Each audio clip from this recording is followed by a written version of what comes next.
Bleona Mata ishte vetëm 6 vjeçe, kur në 22 maj 2010 u zhduk në zonën malore të fshatit Zapod në rrethin e Kuksit.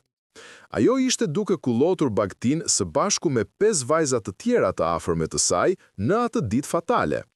Asnjë prej tyre nuk ktheu Bleonën në shtëpi atë mbrëmje.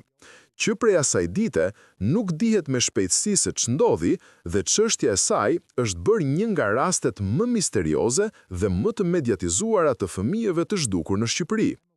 Pas zhdukjes së saj, familja, me kryetësi nënën Bukurie Mata, nisi kërkime në mënyrë të pavarur dhe me autoritete lokale. Por mungesa e gjurmëve të drejta në vendin e ngjarjes dhe rrethet e vështira malore kanë bërë që hetimet të hasin pengesa të konsiderueshme.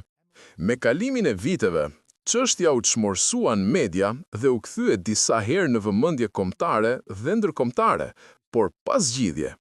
Një nga momentet më domethënëse për ndërkombëtarizimin e rastit erdhi në vitin 2019, kur SRCA, Qendra për të drejtat e fëmijëve, njoftoi se do të bashkëpunonte me policinë britanike, Qendrën Britanike për Personat e Zhdukur dhe BBC për të kryer kërkime në Mbretërinë e Bashkuar për Bleonën, duke publikuar edhe një identikik që përfaqësonte si mund të dukej Bleona në moshë rreth 16 vjeçare. Mediat raportuan se publikimi i pamjes së përparuar moshore dhe nisja e kërkimeve jashtë territorit solli nadje shpresë për familjen. Por, edhe pse nisën hetime më të gjera, asnjë informacion konkret nuk u konfirmua nga autoritetet britanike për identitet apo vendndodhje të sigurt. Kjo mbeti një shpresë e hapur, por pa prova që të çonin në rikthim ose identifikim. Gjatë viteve, familja ka bërë pohime të ndryshme për pista të brendshme. Nën Bukurie e ka shprehur publikisht dyshimin që 5 vajzat që ishin me Bleonën në momentin e zhdukjes din më shumë se sa kanë deklaruar. Në mediat është përmendur deklarata e saj se këto vajza mund të kenë dijeni për diçka që nuk është thënë ende publikisht. Në një intervistë që bëri për shtypje, Bukurie Mata u shpreh se një nga vajzat që shoqëronte Bleonën i kishte thënë se vajzën i ka shitur qamilja. Ky është një pretendim i deklaruar, jo i provuar. Ajo gjithashtu tha se personi që e ka parë Bleonën në ngji e kishte identifikuar si klient i një restoranti.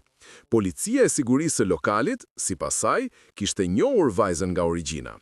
Megjithatë, këto janë thënia që nuk janë konfirmuar zyrtarisht nga institucionet shtetërore apo hetuesi me prova fizike.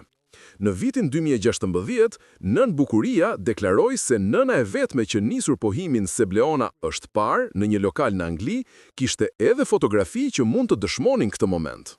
Ajo tha se vetë kishte kërkuar në Shtetet e Bashkuara, në Europë dhe në vende tjera, pa rezultat. Pasi kaluan 6 vjet, ajo përsëriti se vajza u shit, një formulim që mediash u është kthyer në frazë senzacioni, por nuk është bërë pjesë e procedurave gjyqësore me prova valide.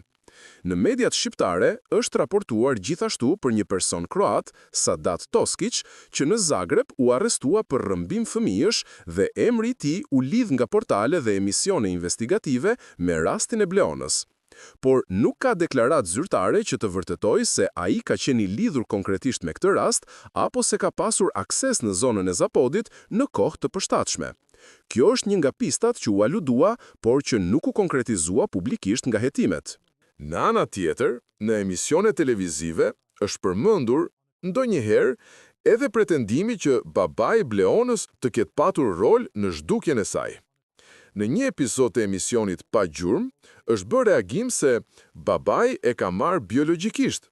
Një version që sjell në skenë idenë se ekziston një konflikt familjar, lidhje jashtëmartesore ose role të fsheta, por nuk është shoqëruar me prova materiale. Pra, është e rëndësishme të theksohet. Pretendimet për shitje të vajzës, për blerje ose për përfshirje të babait nuk janë verifikuar me prova të pranuara nga gjykatat apo autoritetet hetimore deri më sot. Ato janë pjesë e fushës së thashethemeve, aludimeve mediatike ose pohimeve familjare që nuk kanë kaluar filtrin e rigorit ligjor. Me kalimin e viteve, emri i Bleonës është bërë një simbol për kërkimin e fëmijëve të zhdukur dhe për sensibilizim publik në Shqipëri. Por, ndonse çështja ka fituar vëmendje, nuk ka derdhje të provove që të sulmojnë në një version përfundimtar. Sot, sipas të dhënave publike që kam negociuar, Bleona nuk është gjetur. Hetimet nuk kanë rezultuar me dënime për këtë rast. Çka mbetet e nevojshme është që autoritetet të zbulojnë prova fizike për të vërtetuar ndonjë nga pistat që familja dhe media kanë ngritur, dhe t'i bëjnë publike, për t'i dhënë familjes një përgjigje që deri tani mungom. Dhe BBC për të kryer kërkime në Mbretërinë e Bashkuar për Bleonën, duke publikuar edhe një identikik që përfaqësonte si mund të dukej Bleona në moshë rreth 16 vjeçare. Mediat raportuan se publikimi i pamjes së përparuar moshore dhe nisja e kërkimeve jashtë territorit solli nadje shpresë për familjen. Por, edhe pse nisën hetime më të gjera, asnjë informacion konkret nuk u konfirmua nga autoritetet britanike për identitet apo vendndodhje të sigurt. Kjo mbeti një shpresë e hapur, por pa prova që të çonin në rikthim ose identifikim. Gjatë viteve, familja ka bërë pohime të ndryshme për pista të brendshme. Nën Bukurie e ka shprehur publikisht dyshimin që 5 vajzat që ishin me Bleonën në momentin e zhdukjes dinë më shumë se sa kanë deklaruar. Në mediat është përmendur deklarata e saj se këto vajza mund të kenë dijeni për diçka që nuk është thënë ende publikisht. Në një intervistë që bëri për shtypje, Bukuria Mata u shpreh se një nga vajzat që shoqëronte Bleonën i kishte thënë se vajzën i a ka shitur qamilja. Ky është një pretendim i deklaruar, jo i provuar. Ajo gjithashtu tha se personi që e ka parë Bleonën në ngji e kishte identifikuar si klient i një restoranti. Policia e sigurisë së lokalit, sipas saj, kishte njohur vajzën nga origjina.